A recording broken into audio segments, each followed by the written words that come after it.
Welcome to the Daily HiFi Podcast. We do this every Wednesday, 4 p.m. Pacific, 7 Eastern. My name is Chana. Today, we've got Mr. Joe and Tell with us. What is going on, Joe? What's going on? How's it going, man? What's going on, everyone in the chat? Is what Yeah. I'm gonna say. What's up? What's up? What's going on? Yeah, man. Yeah, lots of changes over here that we'll be talking about. Not today, but maybe we'll talk about it in the future. But yeah, everything's good. Life is good.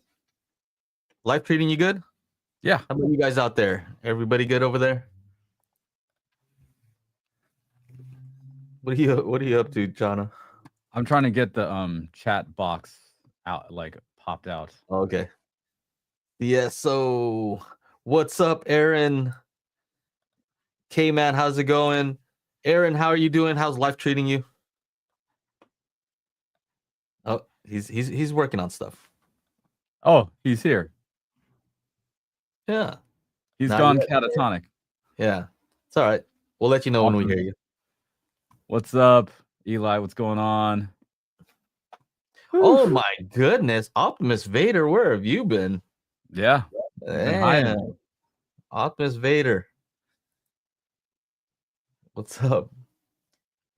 Yes. Yeah, we'll wait till Aaron gets set up. What about now?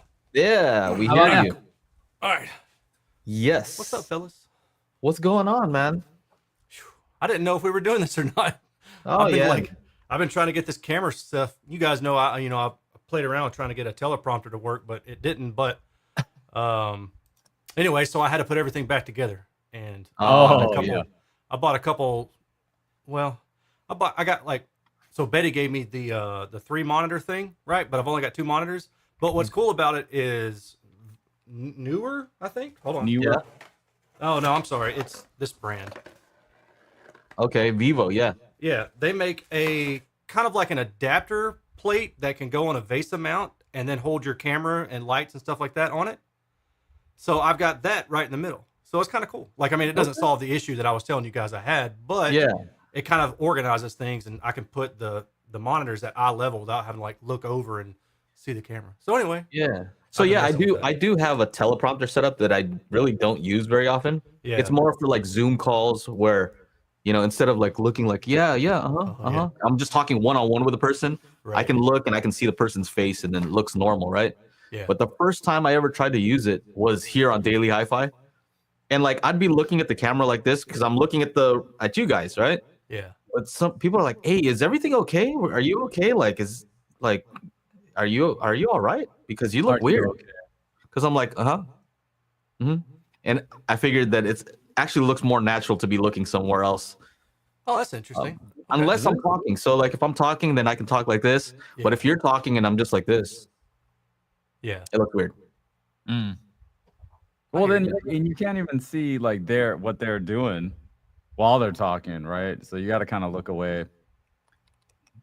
Yeah. But I remember my trials and tribulations with a teleprompter. I just stopped using it. It was too much. It's too much. I thought it was going to streamline the setup a little bit, but that is not. Yeah. It's only good. Yeah. I found it's only good if I'm really reading some kind of script. Like, I've done stuff where a company will pay me to like just do a voiceover type of deal, right? And I'm just reading their thing. Like, it's not my opinion. Yeah, I'm just reading this thing. Right. So, like for the watch stuff that I've done, like, I'll make a script. Okay, I'm reading this thing, and it's just a watch ad. Yeah. Anyway, I hear you. What's new? What do you want to talk about? Man, I got nothing. I'm just here hanging out. You got Nathan. I got nothing, man. So how many responses have you gotten on your post about oh man, cables? Unfortunately, the YouTube, I asked questions. I asked the same question on YouTube and I did on my Facebook group, and the Facebook group got some really good replies. But the YouTube group, it was like nobody even bothered to read anything I said. It was just like I could have just put one word up and it had been cables. And that'd been it. The image too. So so the responses were different on Facebook versus on YouTube. Like, yeah. Okay, so how did it skew when you posted on both? Yeah, it's kind of weird. Like I've kind of noticed that before, but usually it's if it's something that people might be critical of, right? So people are much more at ease with saying things on YouTube because there's nothing associated with them than it is on Facebook. They've got their face, they've got their name, they got their information. Yeah. So yeah, it's definitely different. You can click on their profile and it'll show like, oh yeah, Yeah. I'm an engineer over here and I work, and you're like, oh, okay, maybe I can listen to, or all I do is BMX, you know, could be that guy. Yeah, don't be that Why guy. listen to that guy? Yeah, that guy probably doesn't know anything. And how about this though? If you were to post the same thing on your Patreon, what kind of responses do you get? It's a lot more civil than even Facebook is.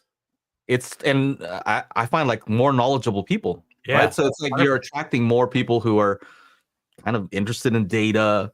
Right. They're like more your audience, right? Because they're paying to access. And that's exactly the reason why we have a private Discord group for spatial group for our toolkit and also for Magic Beans. Yeah. Because like these people have bought in, like they really have tried it. They're trying to figure out an issue. They're really using the thing. If I posted it on some public forum, there's going to be a bunch of people who are just like, this thing's not worth it. Like, okay, well, you're not really helping, or you're not doing anything. You're not adding any value at all. Yeah. Yeah, for sure. So I think buy-in is a lot, you know? Yeah, for sure. So they got invested. Yeah. Invested. Yeah. They're invested. Like the folks who watch here, you guys are invested because you haven't spent, maybe you haven't spent money. Maybe you have, maybe you haven't, but you've spent time, and time is the most valuable. So we appreciate that. You just got the disc yesterday. Thank you, Miles. Yeah. I don't know if you time is the most valuable. How are you guys doing with your time? Are you guys managing your time well? I don't know I never know if I am, because I'm just out playing with car audio. I'm like, am I working? I think I'm working. I think I am. I don't know. Shauna, are you working? I am. Although I mean, it kind of didn't feel like it the last 2 days, the last 2 nights, because at 5 o'clock Monday, a DJ friend of mine came by, and so we talked about a bunch of stuff, and then we ended up DJing for like 2 hours. And then yesterday, same thing happened, different DJ friend with the exact same thing happened. I'm like, this is work. What is happening? And then in between all that stuff, that was just in the evening. You know, I was filming for this Onkyo AVR video that I have and trying to figure some stuff out. I released a quick little 2-minute video on Monday about extending wires, you know, with the little extension clips. Oh yeah. I know. Want to solder anything. I'm like, so that's if you just don't want to buy more wire, right? Yeah. Like I didn't have any at the house, and I was just like, well, I have these banana plugs. I'm like, and I was just like, and this little leftover thing. I'm like, oh, well, boop, boop. Yeah. Because it actually happened on the rear ones as well. That was just the front one, but that happened on the rear ones because there were towers back there. And I'm like, shit, I'm not gonna rewire from the front all the way to the back. You know, did you really have masking tape instead of like electrical tape? I mean, yeah, it was like the blue painter's tape. Masking tape, bro. No, it wasn't even that. It was the blue painter's tape. It was just like I could literally just lift it off. Come on, that's hilarious. Have you ever done that, Aaron? Have you ever oh man, needed to extend a wire and then you just kind of? Yeah, I mean, I've used duct tape. Yeah. In situation, but man, having those banana clips or those alligator type clips, those are the best things ever. You got to have like a box of those around. Alligator clips. What are alligator? Yeah, little like test leads, you know, little crimp things. You know, you're insane when you just have them like handy, right? Yeah, no, I just pop over there. Let's see these. Yeah. But that's for a temporary solution. You're not going to do that permanently. I don't know what you're talking about. I drove around. These are one of my car audio installs. I was trying some stuff out, and I just forgot that I had it wired up via some like 20 gauge alligator clips. My tweeters were wired up that way. Oh, And it was like 6 months or so later, like I had some friends over and they were helping me do some install work. And friend Kelly, he was like, "Man, what is this?" He like hangs it, from his hand. I was like, "Oh yeah, I forgot about that." But do you have these though, where it's a banana plug, and then it goes into the? Hey, those are nice, man. Oh yeah, I know, right? Baller Weird status. adapters, all kinds of. I've got mine are like alligator clips on both ends, or alligator clip on one end and banana on the other. Yeah, But these I are don't for have the JL Max to do some other type of testing Yeah. that somebody's asking me to do, and I'm not the engineer. making me do measurements of the WIM amp and trying to. It was cool though. I'm glad you made that recommendation to see how it makes a difference depending on the speakers that you're putting. Yeah. Because I'm like, I feel kind of smart right now. Yeah. I'm actually getting the same results. And that's cool. Yeah, I look forward to seeing that. You know why I haven't made my WIM review yet of the WIM amp? I know you. Why? No, I didn't do it because they just released a thing where you can do kind of like 5.1 system if you have the WIM amp Pro or Ultra. And if it's hooked up via HDMI and detects a Dolby signal, a 5.1 type of signal, whatever. Yeah. It'll do a phantom center, right, from that. And then if you have another device, I think it has to be certain WIM products, but it'll wirelessly connect to that, and you can connect it as surrounds. Oh yeah, that's cool. But it doesn't work right now. It's like in beta. So I'm like, that's kind of a cool feature that I would like to include in my review. Yeah. So there, I posted on the forum like, hey, I want to review your thing. They're like, oh shoot, yeah, this doesn't work. Sorry. Anyway, whoops. Dude, let's see. What have I been up to? What else have you been up to? I have a few topics here, but are there any questions in the chat that you guys want to address at all yet? Yeah. There you go. Do the chat thing. Do the chat thing. Do the chat thing. Because I'm going to get into it. I want to talk real quick about AI. Do it. Dude, I've been using it more and more lately. But like it's almost like I feel like I'm learning how to use it. And it's not necessarily for, I don't know, whatever I used it for before. It's more like I feel like Tony Stark. Yeah. Like I just need this assistant. So I find that it's good for like calculating acoustic formulas. Yeah. Like, okay, what is this? Like I know how to do the formula, but do I really want to go and try to figure that out, or just ask it directly? Hey, convert this to like convert whatever milliseconds to whatever to distance, It's just easy. It knows how to do that, and it's going to give me the right answer. Yeah, that's cool. Like I asked it to do this. This is kind of interesting. I asked it to do scaling. So I have a volume knob for the JL. This thing is expensive, by the way, like $100 and something for a knob, but it's cool. Whatever. Yeah. But when I change it from digital volume scaling. Yeah. Okay. I change it from 50 to 100, right? But I want to know how that changes in dB. So like I want to go and listen to my system and move the knob, and it'll change from 100 to 68, right? I want to know. I want to lock that setting in and then enter it in dB for the level for that speaker. Okay. So I'll go and I'll just listen and then change it, and then I'll look at what the level is, and it'll say, all right, it went from 100 to 68. And it'll say, I can type in, okay, so what dB difference it is that? And they'll say, oh, well, based on your measurements, this is a logarithmic scale that it uses, and that equates specifically to, something decibels. And I'm like, oh, that's cool. That's handy. I could do it, but it would be way longer for me to have to figure that out. Right. Yeah.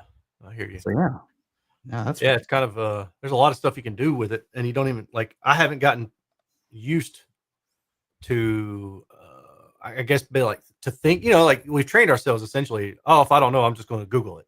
Mm-hmm. But I haven't trained myself to be like, oh, if I don't know, I'm going to chat GPT it. That's kind of good. That's kind of good because I'm finding that it's not good at certain things. Like, oh yeah. Basically, I started asking it some pretty advanced stuff that I would normally call you for, but you're hard to get a hold of. So, guys all over the place. He's living life, bro. He's living life. Here's a simple one, right? You guys know I'm doing the car audio competition in April, and the sound quality one. And I asked it just simply like, where is the center supposed to image? Oh yeah. Right? That's a question that a lot of people have, and it's in a lot of forums, right? Yeah. And it told me it's supposed to be when I'm looking straight, it should be straight in front of me. Nope. Right. Yep, and I said, no, I think it's just like midway between the two speakers that way. They're like, no. It kept like kind of arguing with me. I'm like, nah. And then I'd say, no. So what does Andy Waymeyer say about this? And it would try to confirm what it was saying. And I'm like, no, I know that he said something else. I know how the what is it? The JBL MS8 works and where I'm like, it just kept giving me the wrong answer over and over. You know? Yeah. I said, look at the rule books. What do they say? And it just kept reinforcing that it's supposed to be ahead, but it didn't understand that like being center here sounds psychoacoustically correct. Right. So my point being, there's a lot of things that you have to be careful of if you're using it for search. Yeah. Yeah. That makes sense. You know, it just, and how do you know if you don't know? That's the problem. Well, the problem is that I kind of believed it for a second. I went back. I'm like, oh crap, I tuned the system the wrong way. I guess all this stuff is saying that's supposed to be in front of me. So I made a separate tune, and then I'm like, you know what? That sounds stupid. What is wrong? So I was out there for hours trying to do this thing that it said, and I'm like, you know what? That sounds just dumb. And then finally, I got it to correct itself. And then I punish it. I'm so upset. I spent hours over there. I'm like, tell me what you did wrong. Explain why you got this wrong. Like, oh yeah. It's like, tell me what was your first answer again? And what was the answer now? Oh yeah, that was wrong, right? Yeah. It won't admit it's wrong. Good luck. It'll just repeat what I said as if it was like, oh yeah, that's what I said, right? Dude, ChatGPT is gaslighting you. I know. What the heck? Chano, what speakers you got over there in that box? What is that? Is that Paradigm? Oh my god. No, it's per listen. That's per listen. That's right. Dang, son. Damn, bro. I can't even get them to reply to an email. I want to talk to them. You got to know how to text the right. You need to know who to text, bro. Dude, I dropped Steve, ask ChatGPT who Brian, and not Eric, the other guy. Anyway, I dropped all three of them in a CC last week, and I messaged Brian on Facebook. I'm just like, what's going on? And like, it's just all of a sudden, no more replies. All sorts of email traffic back and forth, and then all of a sudden, no more replies. Nothing. I'm like, what is going on here? Nothing. Yeah. No, I'm just like, I don't know, man. I mean, normally they at least reply like, no, I can't do that right now or something, but I've not gotten anything. So I'm gonna hit them up at Exponent. Like, why don't you answer my emails? At least just be like, nah, screw you, go home. That's why you go to those shows, though, right? So you can talk to them. They'll hand you the card and like, oh yeah, I've been meaning to get a hold of you. I'm like, dude, just because I'm here now, you're gonna send the thing? Yeah, that's weird.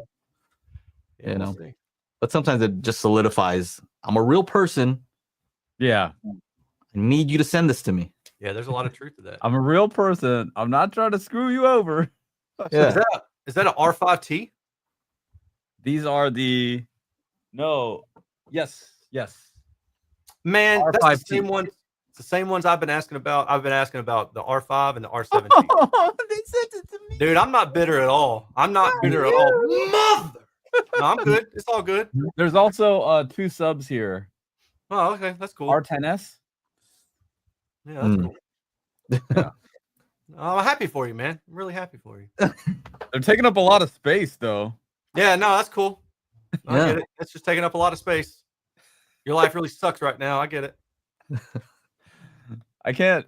I can't. I literally. So when I had all this DJing stuff happen, I put all these 4 boxes outside just to clear up. Yeah, just to get rid of them. Yeah. Yeah, who needs them? It's all right. I see how it is. Cool. Okay. Hey, man, I got you hooked up with the cable people. I know. Yeah, I know it. Baby steps. I'll get you hooked up with the speaker people. Dude, I got you hooked up with the RuArc because they sent me 2 by accident, and I was like, oh, yeah, would review this. Oh, dude, it's the same guy. I know. That's what I'm saying. That's what I'm saying. I'm like, I don't know what's going on. It's like, do they got a filter for my name or something? Can't you just read it? Can't you just reach out to like Dan Romer or something like that? Maybe. Dan Romer. I mean, yeah, I don't know. Steve will, I mean, they've always been receptive. That's what I'm saying. I'm just confused. I'm like, something's up. Oh yeah. So I just hop into LinkedIn and just be like, hey. Yeah, man. I'll be bodying people on LinkedIn. Really? What's the response like on LinkedIn? You talked about YouTube, Facebook, Patreon, and then now if you post the cable thing in LinkedIn, then what's the response there? Oh, I don't know. I just mean like when I try to seek stuff to review, I'll go to LinkedIn if I have to. Okay. I'll bother you on LinkedIn. I'll body you on LinkedIn. You should make like a meme. When I post about cables on Facebook, this is what I get on YouTube, Patreon, and what's the response on LinkedIn? I'll have to think about how I'll ask ChatGPT to draw me a picture of it. Rich said, I thought Dan was no longer with Perlisten. I don't know. Maybe. I have no idea. I have no idea. Oh, real quick I have a note about the ChatGPT thing or the AI type of thing that I wanted to mention. So you know that track list that you're supposed to use for the SQ competitions? Yep. Okay, so I have the track list, but I didn't I need to put it on a USB drive to make sure that the player is not doing anything weird, because I can stream it on Qobuz, right? I have the high res, it's fine, right? But I know that they're probably going to throw in a USB drive with the tracks that they want to use or whatever. I don't know how it works, but yeah, I figure I need to be able to make sure that works and that they can navigate the thing easily, right? So I have the list, and so I ended up just recording it using the Rodecaster because I don't need it for my purposes. I just needed to see if they could use it. But so instead of buying all the songs, because I'm like, I don't want to buy 60 songs. I never want to listen to this stuff ever again. Right? So I just recorded the audio into the Rodecaster, and I'm like, damn, now I have this one long wave file, right? I need to split it up, and it's in the right order. So Qobuz has the list, right? It's all in order, alphabetical order. And now I have the recording of the playlist, but in one large wave file, right? I wanted it so that I could split up the track. So it's as if, I had the wave files. Yeah. So anyway, I tried it with ChatGPT. I said, hey, can you split this up? I'm going to send you the file. Can you split it up and send out wave files? And it's like, no, I can't access the Dropbox link. I'm like, all right. Tried Gemini. Can't access external links, right? And then I tried Grok, right? Just I want to see, and it's like, oh yeah, I see the file. And then it said, okay, let me detect all the gaps. Let me listen to the audio, detect the gaps. I'm like, okay. And then it started doing stuff like, let me compare the length of the actual file to where these gaps are. And then it's like, I can't give you a file directly, but I'll give you a script that you can put into FFmpeg. If people don't know what that is, it's kind of pretty much what runs anything that you use when it comes to audio or video. But yeah, it gave me a script, and then it just like it chopped it all up and exported it to a folder. And then it's like, oh, here's a Python script that'll rename them properly. I'm like, oh my God, now that's awesome. That's pretty cool. Yeah, that's crazy. Yeah, that's pretty awesome. So yeah, I'm like, oh man, I pay for this ChatGPT. I want the best one if I'm gonna pay. Yeah, what does Rich cost? $30 a month. Oh, wait, what? ChatGPT is $30 a month? I think I paid $20 for ChatGPT. Oh. Rich said, my bad. Mistook per listen for a random. They told me at a rental that he didn't do anything, but he's never, as far as I know, he's never had anything to do with the Rendell. Yeah. I mean, as far as like Official. DNA figurehead, right? Yeah. I don't know about if he's ever had any design work in the past for them, but they swear up and down that he definitely doesn't have a hand in the 1528s. And they also said that he didn't have anything to do with the 1728s, and I'm like, I don't know. I just visually, yeah, I'm like, dude, this screams his design, right? Yeah, it looks similar, but there's a lot of overlap in audio too. That's the thing. Yeah, I think it's the grills that throw everybody off. They see the grill on the new Arendals and they're like, "Oh, that's the same grill that Perlison uses." And it's like, it definitely looks similar, but I don't know. Yeah, that may not mean anything. Just more coincidence, or maybe they use the same build house for grills. Yeah. No, this guy's selling grills. Let's just get them there. Hey, I showed you guys that that Kef. Did you see that? This like Kef LS50 clone. Yes. Oh, what? Yeah. Did you get an email like that? I did. Did you think about their what was it called? They said they'd give you one for free, right? They said they'd give us one for free, and they'd give what I don't honestly, man. I just kind of glazed over. I was like, oh, they're offering me one. Cool. I emailed them back. I said, I'll take one to review, but I don't want. Oh, that was it. They said they'd give us one for free and they'd pay us, right? I think that was both. Well, tell them they can send me the payment and you can. Well, I emailed them back. I think I actually hit reply all, but I'm not sure. So anybody else who was on that may have gotten my email, but I just said I'm definitely interested in the speaker, but I don't want you to pay me or anything and I'll send it back when I'm done. But I haven't gotten a reply. That was yesterday morning, and I haven't gotten a reply back yet. So they're probably like, this guy doesn't want any money. I don't trust this guy. Oh man, that would be a good way to do it, right? So it's not a conflict. You send the payment to me, or Chana, and then if I review something, then I have the payment sent to you.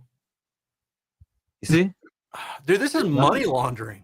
Oh yeah. Never mind. Forget that. Bad idea. What? No, but what do you think? So this it's a straight rip. Did you see what they call instead of Unique? Oh no, I didn't. Dude, it's hilarious. I don't even want to show it because it's just it's kind of like promote, but I'm just like, bring it, send it on my way. I'll review it. Well, I guess they don't know you then. That's kind of what I'm thinking. I'm like, do you realize who you sent this to? But what if it measures all awesome? Hey, I don't know, man. I'm be like, all right, but I'm a torture test it too because I'm worried about longevity. Dang, I don't know if I can find it. I sent it to the group. You guys got to see this.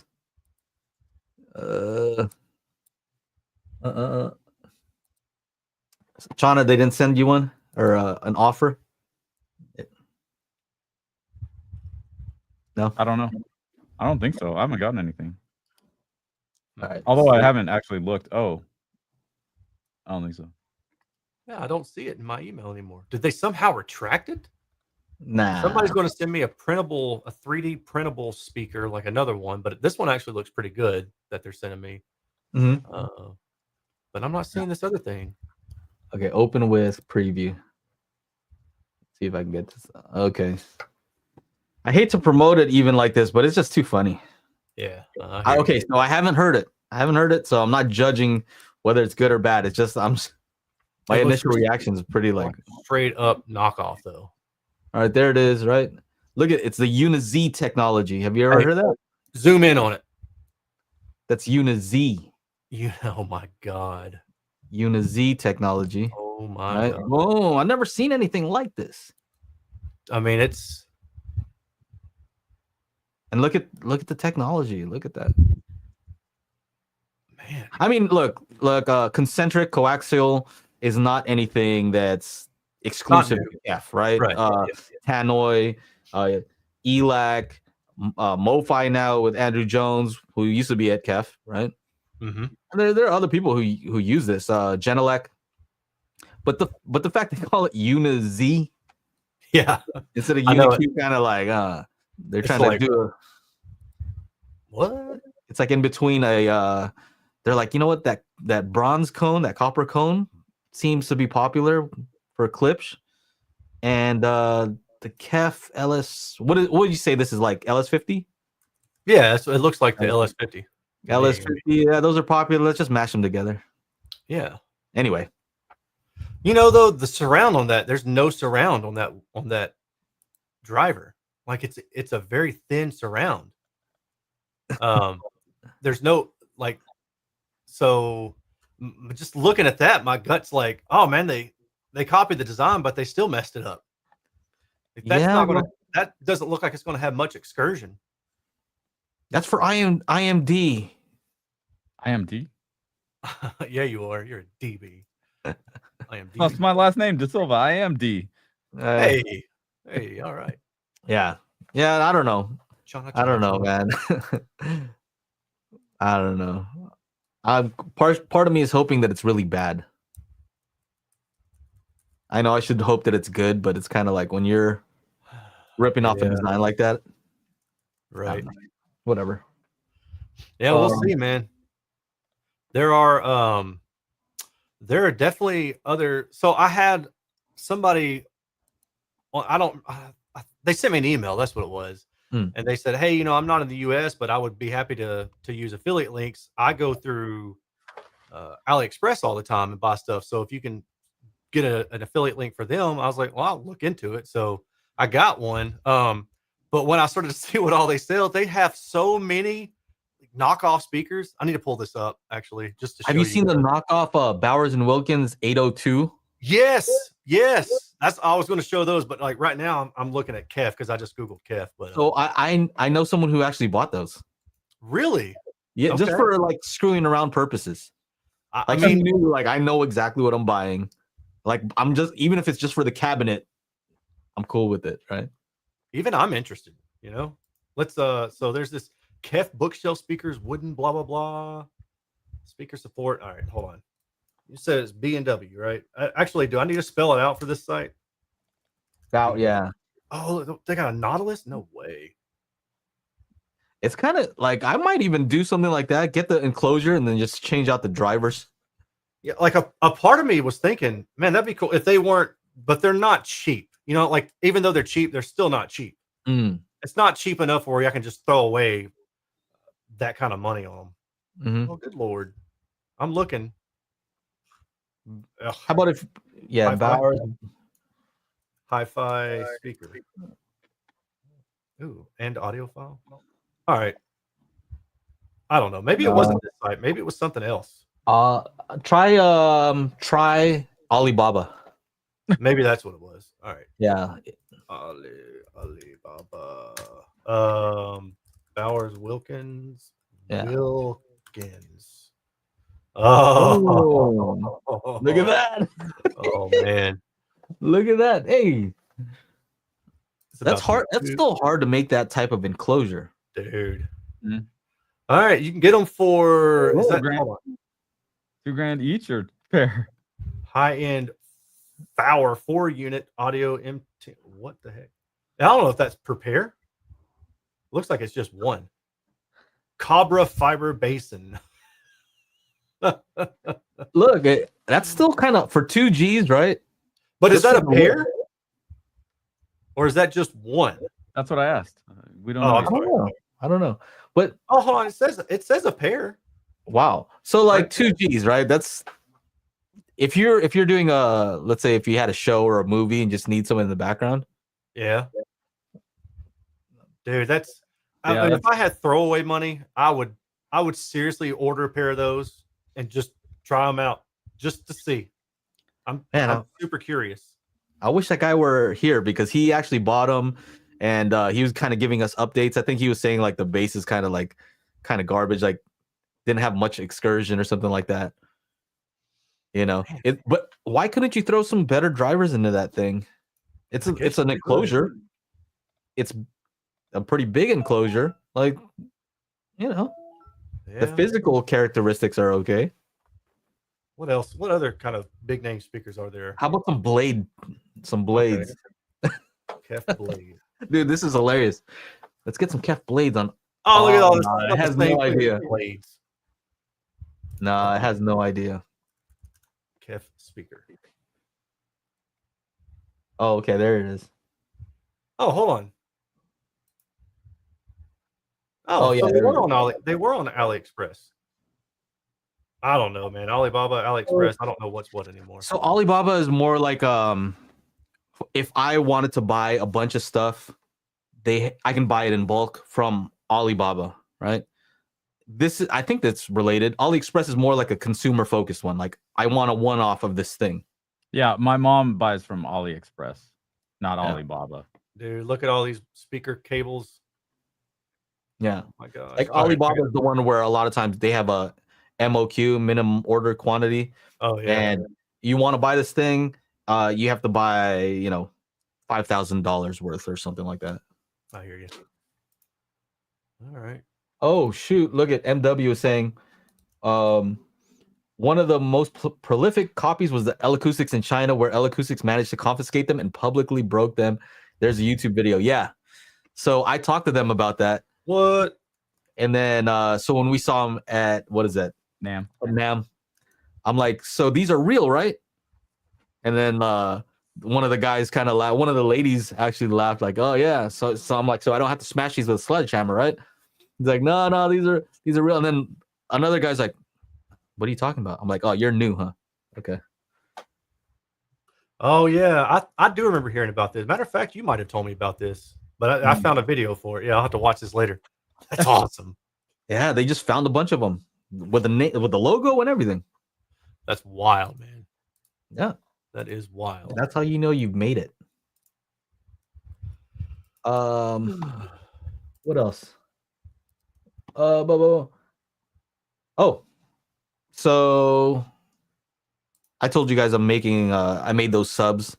I took some car audio subs, and then I bought enclosures for them, and then I applied DSP, and I'm using a Crown amp for it. Dude, I'm super impressed with that Crown amp. I know it's for like pro audio, but it kind of fits well. Like I have it in my living room. It's not in a rack. It's like right there. I don't hear the fans spin up, and it provides a ton of power. And you can turn off all the lights and stuff like that. So normally they just have like some crazy lights that are too bright. You can turn them all off. Right? I kind of like the little meter that shows you when the bass hits. Yeah. But dude, those Crown amps are awesome. Yeah, they are. If anybody's interested in creating some passive subwoofers, get yourself a Crown amp and find them used, because a lot of people buy them. And for pro audio purposes, they might buy a few of them. And maybe they're done. Maybe they're not a DJ anymore, whatever. And so they offer them up for sale on Facebook Marketplace, and you can get them I got mine super cheap. I got the 1002 for $150. It's like in great condition. So, Justin, what are you saying over here? You said I have an XLS 2502 and it's fantastic clean, and I like that I can turn off all the lights. Yeah, the newest version, the newest Drive Core 2, you can turn off all the lights and stuff like that.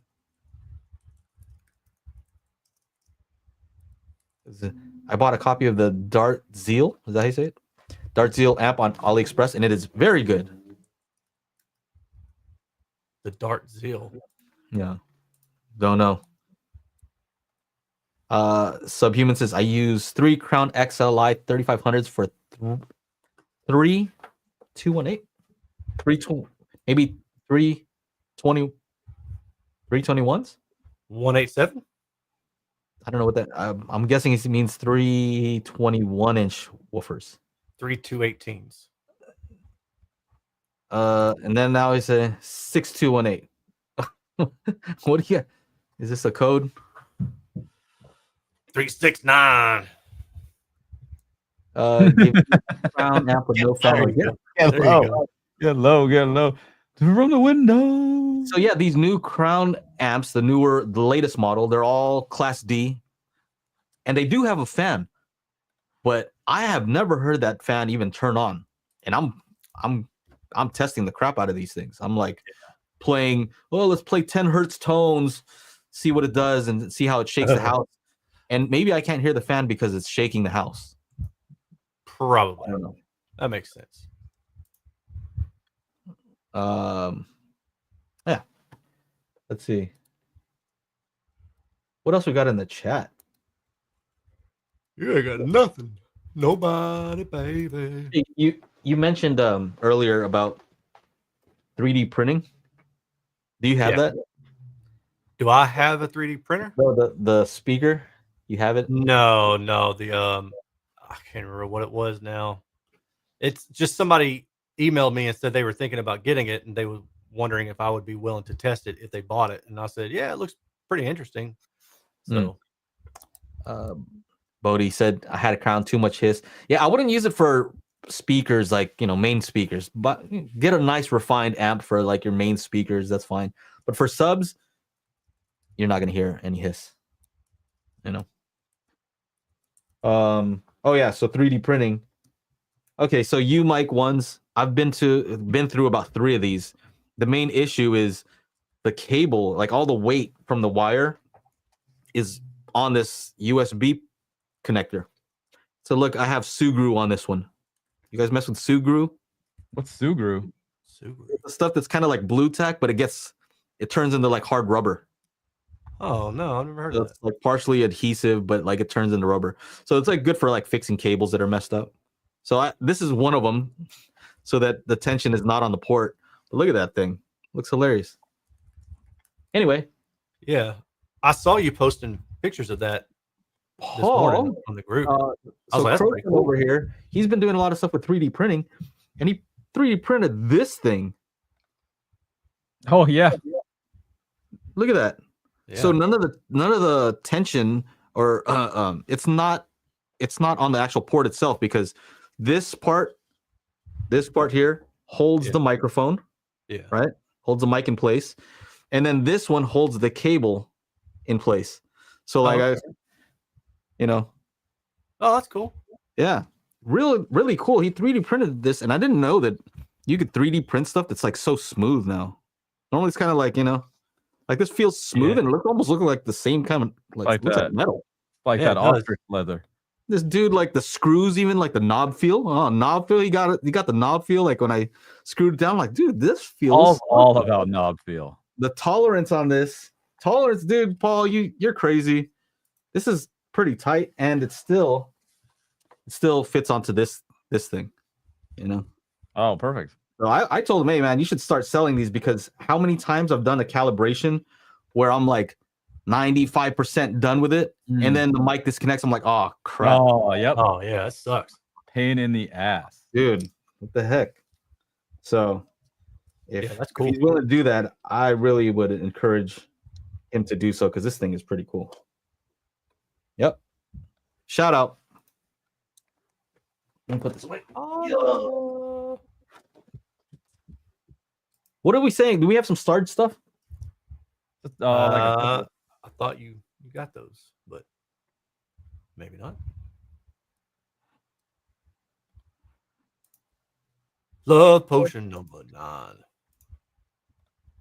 Starred comments. Brentwood says, what's up, guys? Got a MiniDSP 2x4 HD this week. Big learning curve, but I'm enjoying the process. Yeah. It's basically, it's not trying to do any calibration for you.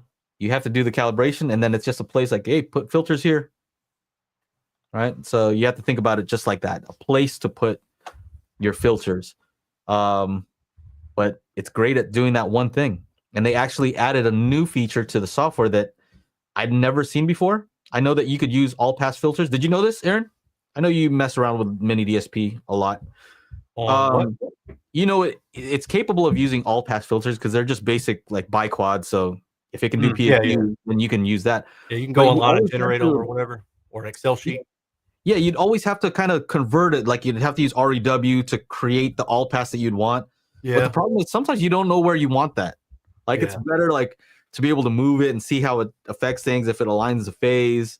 Right. Like you want to actually move it in real time.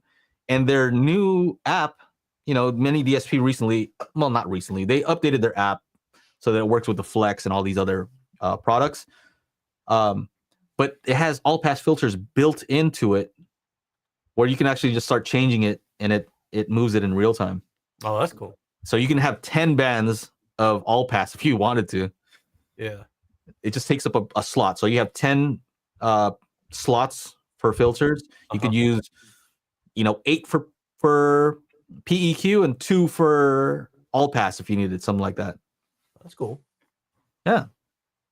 So if anybody needs to know what all pass filters are, ask ChatGPT. There you go. No, but that's a cool. All pass filters are super cool for tuning, though. Yeah. Basically, you can think about it kind of as like, I don't know if this is correct. Delaying the speaker at a certain frequency. Is that it? I think it does. Yeah. I mean, it changes the phase at a certain frequency. Yeah, which causes a delay also. Yeah. I mean, I guess so. Yeah. The way that people used to do it was to use time delay as essentially like a phase manipulation tool, because you could adjust the phase relative to something like another speaker by altering the time enough, right? So, oh, I see. But all pass filters allow you to just alter the phase without altering the magnitude of the signal. Yep. Yeah. Very, very useful tool. That's pretty cool. But yeah, Brent. So it is a steep learning curve, but really, if you learn how to use that, you can use anything. Yeah. Optimus Vader, he says, I got a topic. What movies are the best to get the best experience in a home theater? For example, Dolby Atmos. Chana, what's the best? Dude, even your boy gets fooled sometimes, right? So what was I doing? I was at the house because I have the RBH over at the house, and I set up 4 more speaker on a sticks because I got 6 here. So the 4 that were over there came here months ago, got another 2 for here, and then I had the speakers at the house. Anyway, set all that up over the weekend or Friday or something. I'm like, oh, I didn't have like my hard drive. So I'm just like on Netflix and whatever is happening through the TV. And I'm like, oh, I know The Witcher is in Dolby Atmos. And they got that fight scene, season 3, episode 1, like 42 minutes in, right? I'm like, yeah. And I'm like, dude, this sounds awesome in here. And this is just after I did Dirac Live, ran Dirac Live. I was just like, I wonder. So I unplug all the 5 ear level speakers and I sit there and it's fucking nothing. Nothing coming out of the height channels. And like, they're like there's like, like a witch and a warlock, and there's like, they're casting spells and all this shit. Like, you would just think like nothing, absolutely nothing. I was wrong. There was one time, there's some arrows. There's 2 arrows and that was it. So they can put Atmos now. They can label that as Atmos because they did something. So, I tried to do the same thing with, what was it? The musical Wicked. I didn't hear a whole lot there either.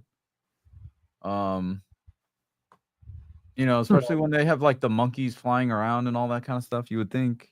And she's like flying around. I don't know. Yeah. So, to answer the question, man, shit.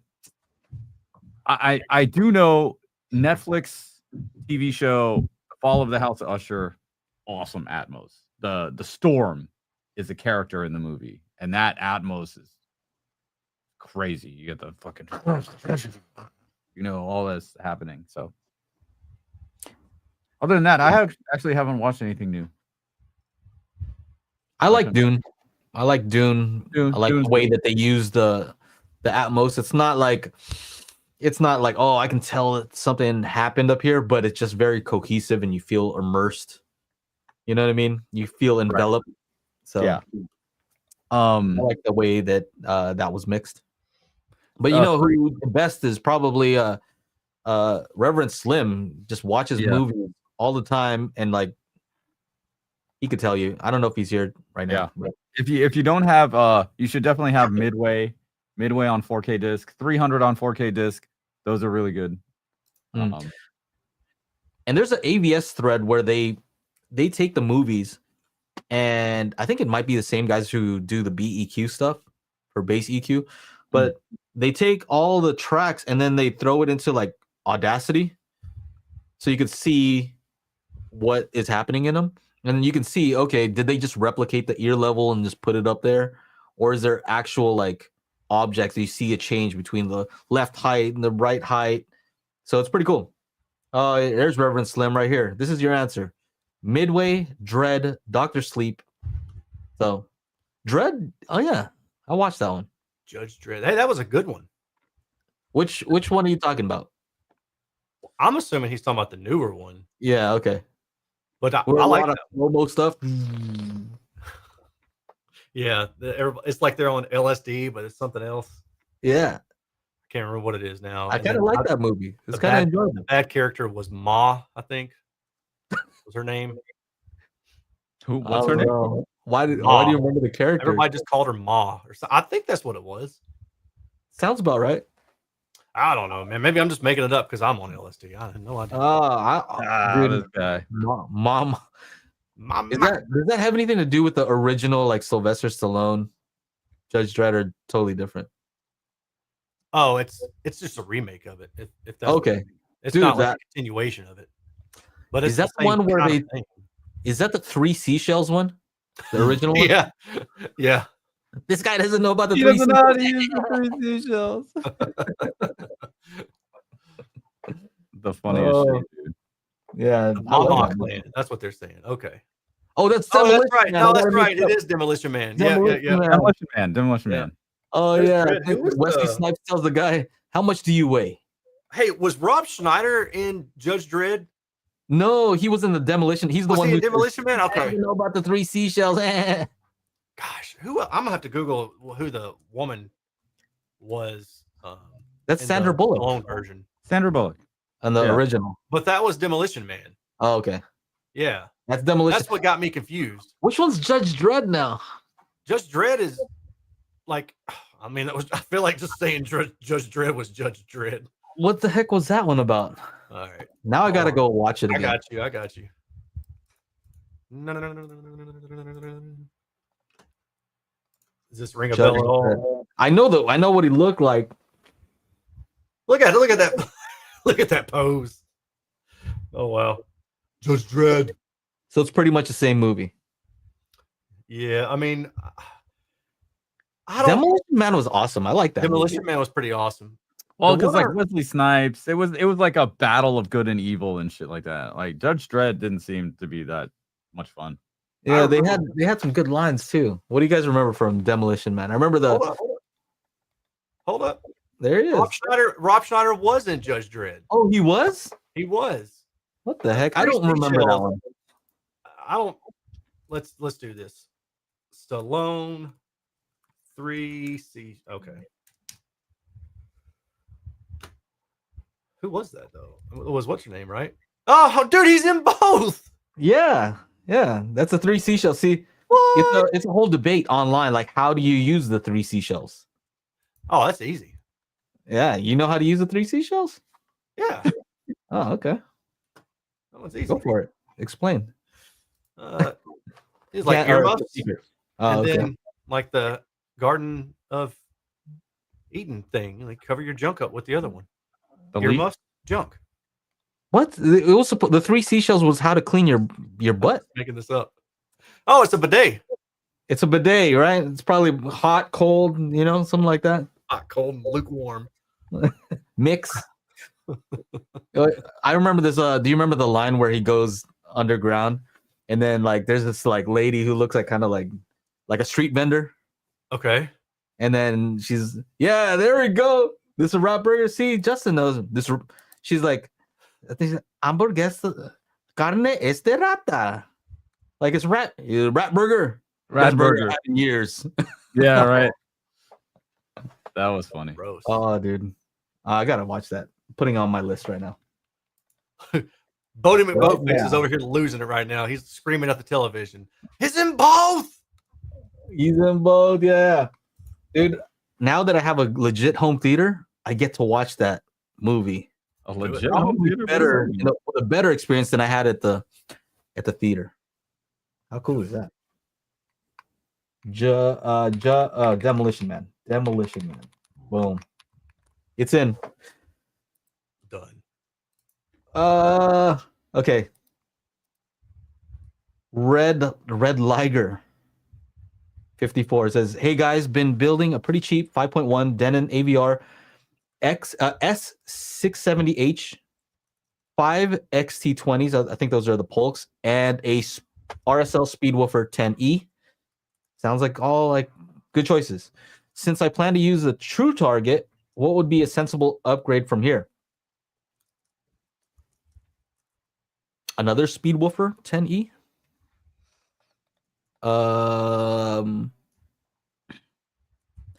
What does the 670H? Is that one of the ones that can use the editor app? Because if you can use the editor app, then that means that you can use Multi-Q X, the $200 app. So if you don't already have that, that's the best way to utilize True Target with Odyssey. Odysseus. Yeah. I don't think if you already have our toolkit. Toolkit is very handy for doing stuff. See, these car audio guys, they've known this for a long time. Man. They use test tones. They got the I'm standing on the left, I'm in the center, I'm on the right. They've been doing that for the longest time. They know. It's us home theater guys that need to catch up. But we have the disc now. We made it. What would be a sensible upgrade from there? Yeah. Is he doing more than 2 speakers? It's a 5.1 right now, so just get that building set, a right? pretty cheap. Oh yeah. The center, yeah. Center channel have 3.1. Well, he has 5.1, right? 5 XT20s. Oh, 5 XT20s. So he has the identical one. 5 XT20s. What are those? Polk audio? Yeah, the XT20s are the ones that I like. I let you hear them in the garage, remember? Oh, the little bookies. Yeah. 5 of those. Maybe if you can do 2 more and do 7 channel. He can't. No. With this AVR. I'm looking at the AVR right now. Oh, really? Okay. Crutchfield. I think it's a 5.1. Yeah, 5-channel amplifier. That's it. Okay. So I guess really it would be a new AVR to go up in speaker count if that's something you want to do. I mean, Aaron's the expert at 5.1. Ha! You're so funny, man. What? You got jokes. What? I know so much about it. I know just not even bother with it. No, you're the 5.1, or is that like too high up? You need to go Pro Logic. Nah, 3.2. 3.2. That's the best way to go. Are you not rocking any type of surround sound at all now? No, man. Not in this house. There's just no way. Really? I mean, I don't know. I guess there is a way, but I just have stuff in the way, and I don't want to do that. So you're using like probably some nice stereo speakers. Yeah, nice is a relative term. It depends on what I'm reviewing at the moment. Yeah. Sometimes it's nice and sometimes it's garbage. Come on, let's be honest though. Like, as much as I like multi-channel, if you have some nice speakers, you watch a movie, you're gonna forget about it like pretty quickly. I think you can the biggest thing enjoy the movie. You just miss the bass. Like, that's the biggest thing. You miss the bass extension. You You miss always that have to have subs. 20 hertz room pressurization. That's what you miss. Why wouldn't you just have like subs permanently set up? Like, would that be a thing? Like for your review purposes? I tried that, but they were huge, so I got rid of them. And I was thinking, one of these days I'll actually get some replacements, and I just haven't done it. Would you ever, for your own system, would you, unless you had some like Blade 2s or something like that, right? would Yeah, you ever I had really something I didn't not use a sub for your actual system? No, I definitely would use a sub for my. If if my mains didn't get low enough, for sure. But then you also had the benefit of being able to place the subs where it makes the most sense to get the best out of the system. So yeah. Yeah, I don't know, man. I feel like subs are the thing that makes everything more enjoyable. Yeah. I could use some pretty not great speakers in the living room. Mm-hmm. As long as I have the subs playing, I can still enjoy the thing. But if it's just those speakers with no subs, I like that a lot of. Well, I don't know if it's a lot, but I'm seeing it become more common now for people to do like theater rooms in their living rooms, and they'll do the in-wall subwoofers. And I'm like, that's cool. I like that. I don't know how low they get, right? I mean, because they're still only so shallow. They still only have so much excursion. But some of these brands, dude, I don't know. Like the JL one is the first one that comes to mind, but I know there are others where SVS has some. Yeah, it looks like you legit have to build your house around, or you have to build the wall around the sub. You can't take an existing wall. I mean, the SBS ones you can, and some of the JL ones you can, but there's one that I saw somewhat recently where I was just like, good Lord, I don't see how you could do that after the home is built. Like, it looks like you would seriously have to build the room to accommodate the subwoofer. You see what I'm saying? Because it's so big. Like, the whole enclosure is so big. Do you mean like it doesn't fit within the studs? With that, and maybe the depth too. It's not like a shallow thing where it just fits in a standard wall. Because here's the SVS one. Yes, it's not those. And I couldn't tell you which ones I saw, but I saw somebody somewhere, a picture of something, and the first thing I thought was, well, you ain't putting those in a wall. Not unless you're building the wall around it. I recall that these are supposed to just like fit within the studs. Like, yeah, those do, right? Dual 9-inch drivers, so they're not huge, but that's kind of cool. I would, maybe I'll throw these in a wall somewhere. I don't know. I don't need throw those in a wall. Yeah. All right. I think I remember which ones I was thinking of. My question is, like, if you have these mounted directly to the studs, then is that not going to shake the crap out of everything? You would think so. I mean, you probably would have to do some significant decoupling for that to work out that way. Like, it already shakes enough with regular subs. Yeah. So you mount it to the actual wall. Oh man. I like the idea though. I know what you're saying. You've always kind of talked about, like, if you wanted to set up a system, you would want to not see any speakers. Yeah, I mean, I really think that's the route I would go. If I built a new house or something like that, I would go everything in wall, and you would not see a single thing. That's pretty tight. That's what I would prefer to have. Yeah. I don't think this is exactly what I was thinking of, but I'll show you an example of something that might be kind of along the lines of what I'm talking about, with just these JBL synthesis subwoofers, and it's like, dude, I mean, I guess in this case you could just gut the whole wall, right? You'd start at the top and just start cutting sheetrock out, or maybe you cut the sheetrock out where you're going to install this portion and you wedge these up the wall. But the way that walls are framed, sometimes you'll have support, like side support, in between. Yeah. Studs. It's like, you think going in there, you're going to cut the wall to see. So there's other ones that I've come across. Again, I can't remember what I'm thinking of, but some of these things are ridiculously huge. Yeah. I mean, what the real thing that most people would probably do is what you used to do, was where you had like a false wall in the front, and all the subs kind of just go behind that thing. Right. Yeah. But it eats up space. Yeah. Yeah, man. I like the idea. When I get a new house, I'll do that. There we go. That's what I want. And the in-walls are actually, they have a lot of benefits. Yeah, they do. To go with in-wall. Not even just the subs, just regular speakers that are in-wall. Oh, for sure. Yeah, you get you don't have to worry about baffle step. You get additional boundary gain for the lows. Yeah. I mean, it's pretty awesome. Dude, these look legit. $16,000 for one? Oh, are you serious? Sold individually. Let's see. What's the dimensions? I want to see the dimensions on these. What does that thing have? Huh? What does it have that's worth $16,000? Let's see. Is it It's not even powered. Yeah, no, it's not. So 212s, compression, 3-inch compression driver. Recommended recommended amplifier power full bandwidth 500 watts minimum. What? Oh yeah, Revibe Creative is saying, LOL integrator specials right there. Dealer pricing is not 16,500. Yeah, maybe. Man, that's crazy. 177 pounds. Oof. All That's right. one speaker. That's one speaker, man. MW says it's a JBL M2, but with 212s.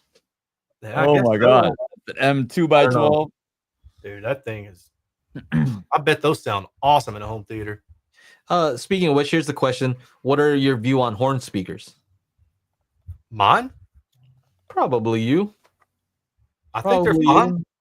I don't think it's like it used to be when horn speakers had a bad sound. Like I still see people talking about how horn speakers sound a certain way. Even Don, when we were talking a couple of weeks ago, and I was like, it's really not like that much anymore. You know, like horns are designed to sound good now.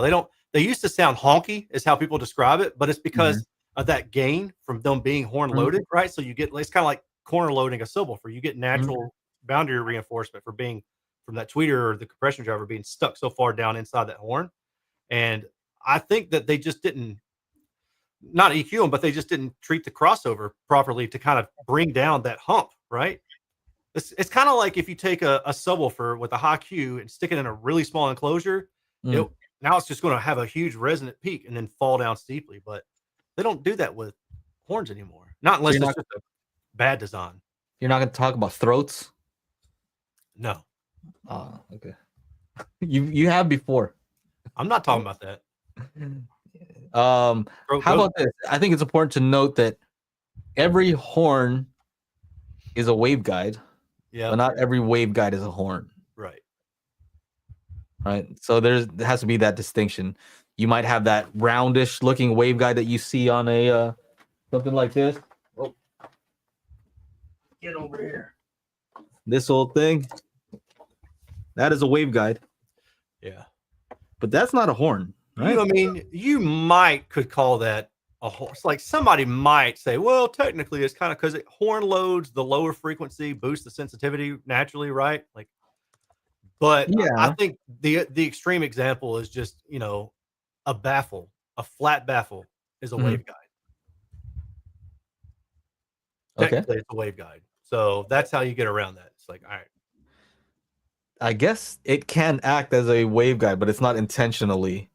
Like a waveguide is intentionally guiding something. The other one is like, I just slapped the tweeter on the baffle, so right. But that's why you have baffle step compensation, because it's guiding, it's reinforcing those frequencies forward, right?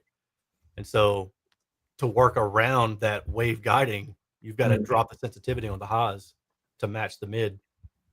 Yeah. I think of horns more like they have that square shape, right? It just looks like that's kind of pattern. Yeah, I'm kind of with you there. When I think of like a horn speaker, when I think of them, I think of like an old school, kind of like maybe what you're talking about, or where it's like the compression driver's way back in there, so he's got like a foot from the compression driver throat to the exit. But yeah. So is there anything to this though? Horns typically are like flat, like they have corners on them, right? Yeah. So they're trying to control the dispersion horizontally and vertically versus like a waveguide is it's smoother, right? Like you might have one that's more oval shaped, like on the Cali Audio stuff. Yeah. But it's not like a hard line between horizontal, vertical. Is there something to that? Does something happen in the corners there? Yeah. I mean, it definitely changes the wave propagation, right? But I guess that's one distinction you can make. I could probably be not committed. What's the word I'm looking for here? Convinced. Anyway, convinced. There we go. I knew it started with a C. I could probably be convinced to go with that. What's funny is, man, like some of the old school horn guys are so sensitive, no pun intended, about how you term horn or waveguide. And they're very up in arms. Yeah, I mean, it's like if you go on like the JBL, the old Lansing Heritage Forum, the stuff people argue about there is insane. So this kind of does the same thing as what a horn does, but it looks like it's smoother. Like I imagine a sound wave coming out of that thing that's not square, you know? Yeah, it definitely shapes the trajectory of the response or the radiation. Tractrix horn. So the most popular one I would say is probably the Klipsch. Yeah, Klipsch. Oh man, yeah, they got some crazy horn designs. There are apps that model horns too. Yeah, man, I used to play around with some of those. I never got too far into other than just goofing around with it. Like there's Acabac. Oh my god. There's Horn Resp, like Horn Response. Yes, that's the one I've heard of. Yeah, and I'm sure there are others. I think Horn Resp is one that I used to try to use because I think that one you can model enclosures with too. Or maybe it's the Acabac. I don't know how you actually supposed to pronounce it, but it's like I think it's Akabak, something like that. But yeah, I don't know, man. Some of that stuff, when you start getting into the math on how that stuff works, like how horns are shaped and all that, I'm just like, man, that's so far beyond me. Yeah, I don't have a clue. See, these are the old school ones, right? Something like this is what I'm used to seeing. Yeah. When I think horn, it's like this type of horn. That's what I think of when I think of a horn. Something like very squarish. But look at their newer ones, right? So the newer stuff that they have, the Tractrix horn that they use, is starting to get real smooth, right? Yeah. And even the center is round. Yeah, I remember having that one, thinking that was kind of, it wasn't what I expected it to be, or would have expected it to be, because if I remember correctly, like the profile of the tweeter portion, I don't know how I explain it, but what you were just showing, where it had the big waveguide and it looked like a smaller one inside of it with that gold trim around it. Yeah. So that smaller portion had a different profile than the bigger portion. So it was like it was like flared out, maybe at like a more narrow rate, and then all of a sudden it went broad. Yeah. And I was like, but I think if I recall that those speakers actually have like really good directivity, so it works. Yeah, it did. I was surprised to see that too. Look, Aaron's audio corner, and then which ones are you talking about? Klipsch, which one? I think it would have been like the 5s or the 7s or something like that. Okay. Hold on, maybe it was the RP 600 M2s. Okay, Klipsch RP 600. You need a search on your site. Dude, somebody emailed me that a couple weeks ago, and I was like, yeah, they're right. Yeah, oh, they're right. I just don't know nothing about websites. I have to do Control F to find. All right. Here you go. Here's your site. Boom. These are the RP600 M2s. Very popular. The version 1 was also very popular. Yeah, it was. So let's go down here. Yeah, that directivity is good. I mean, other than the vertical bump, I'm just saying like the smoothness of it and the higher frequency from the horn. Yeah. Good, except for, what is that, like around 16K? Yeah. Yeah. Maybe that's that narrowing effect from that smaller one. Yeah, I'm looking at that thinking that might be just diffraction from the tweeter to the throat, you know? Yeah. If that's not a very good coupling, you're going to have issues like that. Because this monolith had something too. Remember they had an issue where the tweeter wasn't set in the right place? Yeah, I remember that. They sent us out new ones or something like that. And we had to replace all those stupid things. Yeah. Here's the original one. See the directivity on this original one. Same thing. Yeah. Yeah, probably maybe even the same. Maybe just change the crossover a little bit. Yeah. Change the actual horn. Anyway. Any more questions? And then we should probably get going. There's a horn. Okay. We answered the question. Sweet. What K402? What's a K402? It's one of the Klipsch horns, I guess. I don't know. They got different models. I don't even. try to keep up with that stuff. Mm. I'll leave that to the too much, experts. Too many, dude. Too many. Yeah, there's no way. You know what the funny part about that that Onkyo is, since Onkyo and Clipshow are like doing this collab now, when you go in, you can set your speakers to be like clipped and then put in the model number, so it knows like it goes like the line, so it's like the Premiere, the reference Premiere, and then it goes into the model number to like, I don't know, set the prop. Smart. What's that? That's kind of smart. Yeah, I think I remember that. If companies were smart, they would reach out to Aaron and say, "Hey, I want to use a lot of this data to optimize. So if somebody can go in, choose their speaker, and then it could EQ their speaker automatically based on the anechoic stuff. That's a great starting point. You know, so I think it's smart. I don't know exactly how they're implementing it. It could be in a stupid way. But if they're taking that response and making it more neutral, more accurate, based on the actual response to that, that's smart. Yeah. Anyway, sorry I took over a lot of the conversation because I don't know. I'm just hyped up. I'm psyched for you. Yeah, I'm hyped up. And I haven't eaten, so. He's hyped up, ladies and gentlemen, and he hasn't eaten. You've got to eat. I remember, so Joe was like, well, why don't you talk about AI too? So I've been messing around with AI. Oh, yes. And I ended up using Suno to make a little song. And it's actually, I mean, it's not bad, but like, you know, it was like, I want to style in the Afro house genre. Here are song references. Here's the lyric structure. Here's like what should happen. And I just Googled and I'm like, what's the song structure for this type of music? Paste that in there. Then use this kind of a lyric as a guide, but don't use the same lyrics and stuff like that. So how can I play it for you here? So while you're figuring that out, one thing that I learned using this ChatGPT stuff is that it cannot be creative. It can only work with the data that's available. Right? Oh, interesting. Yeah. And so it's terrible at synthesizing something new or like thinking outside of the box almost, right? So like, here are the principles, figure out a different way of doing it. Like, it's like, oh, nobody's done that, so I don't know, right?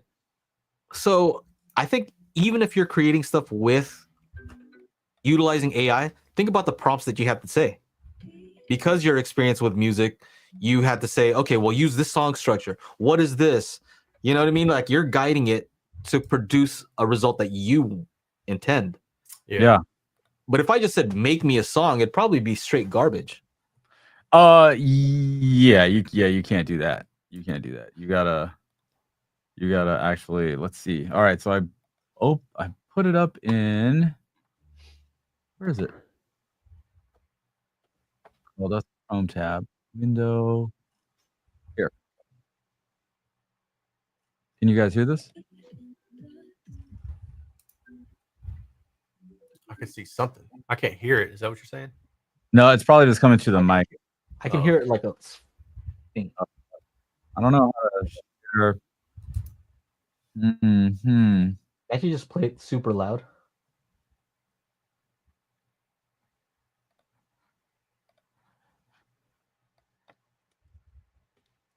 You can get an idea if you just play it.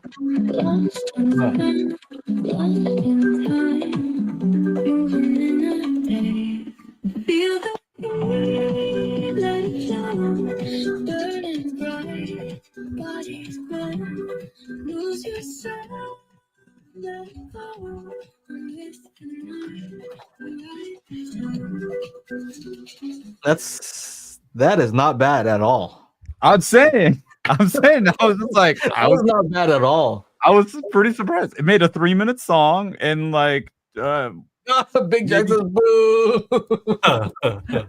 Hey, you can hate it. Turns out it's a real song. Yeah. Oh shoot. No. I mean, it's kind of good though.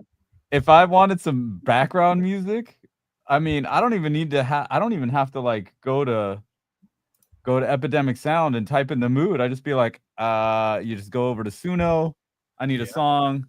I need a song as a background music for my YouTube channel. Have ChatGPT write what prompts I need for Suno to make this happen, and then do that, and I'll have some custom background music nobody else has. The only problem with that, the only issue I would say is that you can hear elements from other songs that you know, right? You hear it kind of in there somewhere, right? It's drawing from all these popular songs, probably. Well, it's not. See, the thing is, it can't listen to anything. It can't hear anything. So it's all text to audio, essentially. So it's doing something. I know. You know. But my point just being, isn't that what a person really does too? Like he kind of takes stuff from here. You're kind of doing that same thing, right? Mm-hmm. It's just that their pool is like they can access everything. They don't even have an opinion of what they like or don't like. It's just like, here's everything. Here's what's popular. But dude, that sounded kind of good. I know. I was just like, oh my gosh. Like next time I'll be like space out the lyrics for like 8 bars between each like paragraph or whatever. But yeah. Here's why I don't care, right? I don't care. Like I know it's like weird as far as like what is considered creative, what is new. What I think is that if you're gonna do something like that, but make some cool Atmos stuff, where like, okay, now you have original content, you can put it on YouTube, you can talk about it, you can talk about what you did here and there without getting a copyright strike. Yeah. And you have access, you probably have access to all the elements in it now. No? No, you can't give me just the horn part. Can't do that? I don't know if it works like that, because it's like you have stems, no? No, I mean I'd have to just use like a stem separator, like an AI stem separator, which they're okay. But but I was actually here, dude. Okay, I kind of like that. Can you send that to me afterwards? Yeah, if you hold on. They give you 2 of each song. So let me get into, where did I put this? Oh, music. You say what it said? What is it? Suno gives you stems. Suno gives you stems? Oh, really? Some new Atmos stuff from Technodad. Original. Well, I'm actually working on some, and I was just like, wow, this is so much easier. The shit that I'm doing that's taking weeks, if not months. Get my vocalist to record and write lyrics and shit. Like, do I really? I mean, the lyrics weren't bad. It was AI Atmos from the future. Yeah, revive. That's right. You know the part I don't like though? I don't like it if you can just type something and then have it sing something. I feel like that's not human. Yeah. All right, here's the other one. Let's open it up. It uses the same lyrics. Okay.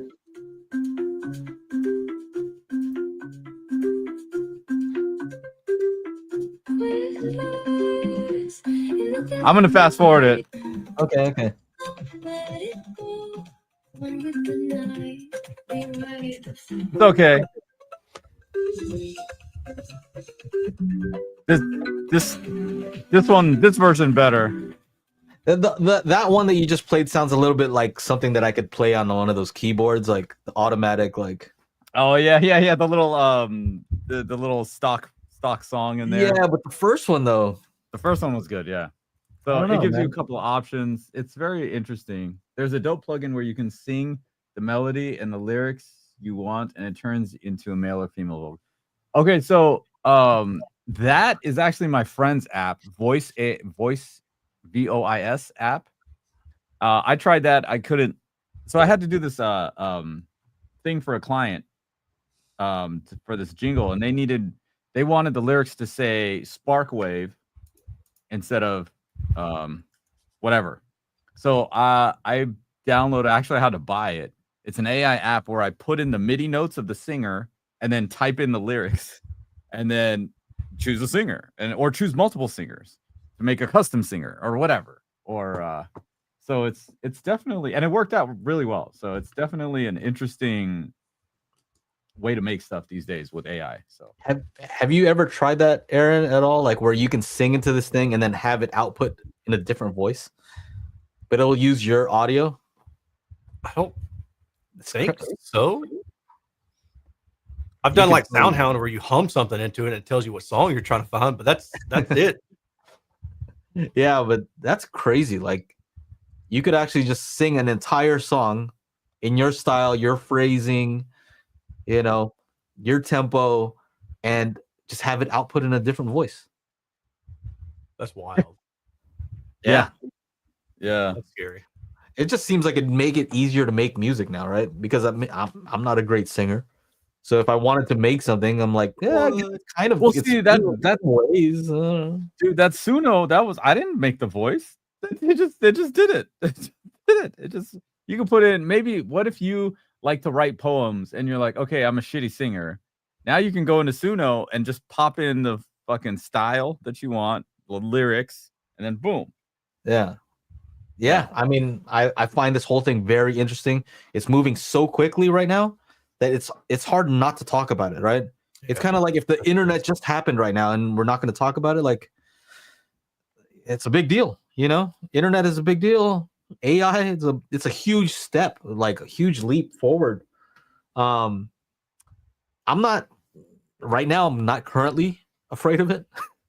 You know, like, oh, it's not sentient, it's not going to take over. And I think what I realized, I don't know if this is helpful to you guys, but it doesn't have an idea of like time passage. So when you respond, it doesn't know that you responded an hour later, 5 minutes later. Like I asked it like, hey, how long have we been talking? It's like, totally. Oh. Yeah. So maybe once they put that element, then it's over for us. Yeah, probably so. It understands time. It's like, oh, I don't want to. Yeah. I don't know. Anyway, we should get going. Yeah. I gotta find me some chocolate. I'm hungry. I need a cookie. Some chocolate. Yeah, man. I want a cookie. And then in the after show, Chana, let's talk about that. We'll talk about your Arcana 2, your HD Fury. Sure. Let's do it. All right, gentlemen. Well, Chana over there has got the per listen R5T and I ain't got jack shit, so it's all good.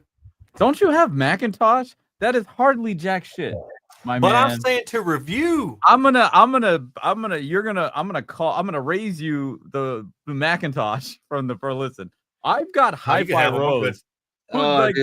That's no competition, bro. I got it's not, and it doesn't even. It's not same class, bro. You screwed up with that Macintosh because seriously, like if I was in your position, I need speakers that like match the whole. Like you can't just like the MoFi source point are very good speakers, but I'm like, it just doesn't like it needs to be. Yeah, you got to keep going. Match it. Oh, yeah, you messed up. Yeah, you done messed up, Ron. Yeah. What matches the Macintosh gear? Like it's all Macintosh gear. Now what do you? Yeah. So I can't say it with a straight face. I'm already making myself laugh. I saw some speakers on Alibaba that look like some BMWs, like the 802 Diamonds, and I was thinking those are pretty legit, and they're only like $2,000 a pair. You know what would be dope? Like not even a joke, right? What would be dope is if you actually did buy those, took out all the drivers and made your speaker like DSP, do whatever you wanted to it, but just use those drivers so it looks like you're a kingpin. You know what I mean? Oh yeah. You could look like a kingpin and be like, dude, those are dope. Be like, actually, it's all my design. Yeah. These are my drivers, my everything. So you can't even call me a shill for it. Yeah, right. You know, it's all me. Yeah, you should do it. Yeah. Anyway. 1 month till Chana, 1 month and a week till Chana and I get to reunite. Reunited at Expona. So good. Yeah. I heard they're doing you to go in there too. Huh? I heard they're doing Iasco over there too, right? Yeah, it's something. One of those, and maybe other ones. I don't know which all they're doing, but yeah. I'm more. So I'll definitely have to go out there now. I'll have to go out there and hang out with my car audio friends. Yeah. Yeah. So you know, hopefully we'll survive that weekend because apparently Aaron rented a car and he's going to be driving us around. I'm excited. Hey, there's a guy who's been loaning me some stuff and he's got a shop up that way. So Also, we're gonna go up to a shop and check it out. Yep. So we'll have a good time, man. I'm looking forward to it. Hell yeah. Well, you guys have a good time. Dude, you're going. He's not Don't going. act like you're not going. He's Angela not going. said, she's like, Aaron, I'm sick of Joe. I need you to get him out of this house because all he does is play around with car audio like he's a 17-year-old. All I hear is boom, boom, tss, all day long. Man, I'm busy with the kids stuff. You know what I mean? That's the problem. That's the problem. Like I seriously, like right now, I just consider like I could just go get a thing and just pop in real quick. Yeah. But like, no, I hear you. I was the same way. I was really deep into car audio until about probably 2012 when my daughter was around 2. And then there was like probably 4 years that I didn't really, like I still went to shows, but I wasn't really deep into it for a while until she got a little bit older. So I hear you. My life is really that. Like you called me yesterday and you're like, are you on the pit? Are you on the field right now? Soccer field? I'm like, yep. I could hear, I heard all the cheering and stuff. It was either that or you were at a club and it was too quiet for it to be a club. So. Yeah, no. So yeah, that's kind of where my mind's at right now. Just the kids and kind of trying to stay sane doing my own things, Yeah. I hear you. But well, if you change your mind, I can be your chauffeur. If anything's around here, that's the thing. If there's something closer where I don't have to fly so far and then do that whole thing. Betty told me that I was telling her about, so when you called or when I called you last night, she was like, was that Joe? And I said, yeah. And I told her what was going on with the car audio stuff that you're doing. Mm-hmm. She was like, you should fly out there and go to the event. Like maybe you could tag up with Chana. I was like, that's a good, like I can't make it in April, but I was like, if Joe goes to other ones, I'll have to figure out a way just to go out there for just a couple days. Yeah. And we can get together and hang out and do some stuff. And then I'll just fly back home. We can figure something out. That'd be cool. Well, you have a cool lady. She's encouraging you to go out and hang out with people. Yeah. So that's a good sign. Yeah. Especially with me, because I'm a good influence. Oh, yeah. Chana's the worst.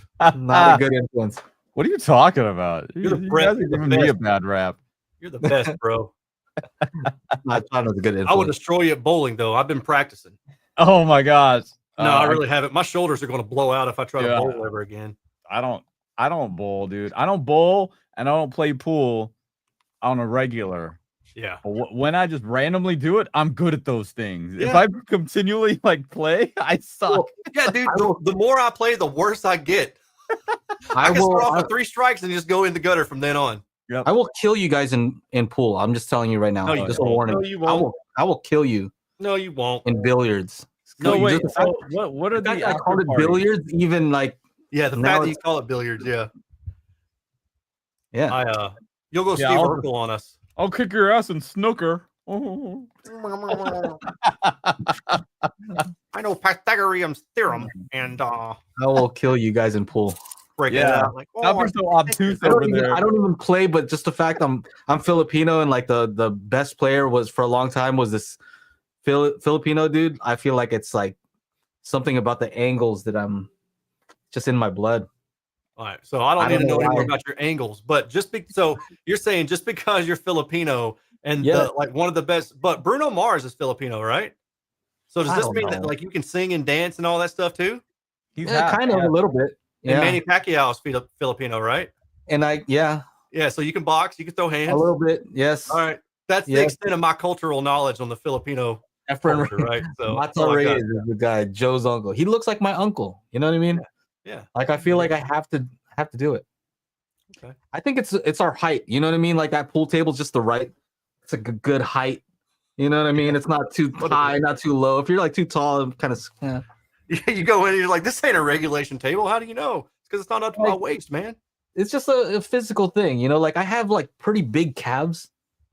I'm short, but my calves are big, so it's like if I fight somebody who's my height. I got big calves, and it's just gonna be bad news. Because we all know that punches are thrown from the calves. Come on, bro! Don't you know about kinetic linking? Come on, man. Well, I thought it was the hips, man. Well, it has to come from you're connected to the floor, and you got to generate the power up. Hey, man, your knee bone is connected to your neck bone, and your neck bone is connected. Man, we got to get out of here. We're being silly now. Losing it. All right. All right, everybody. Make later. sure if you want to go be part of the crew, go to crew.dailyhifi.com and join up and be part of the crew. And we jump into the after show right after this.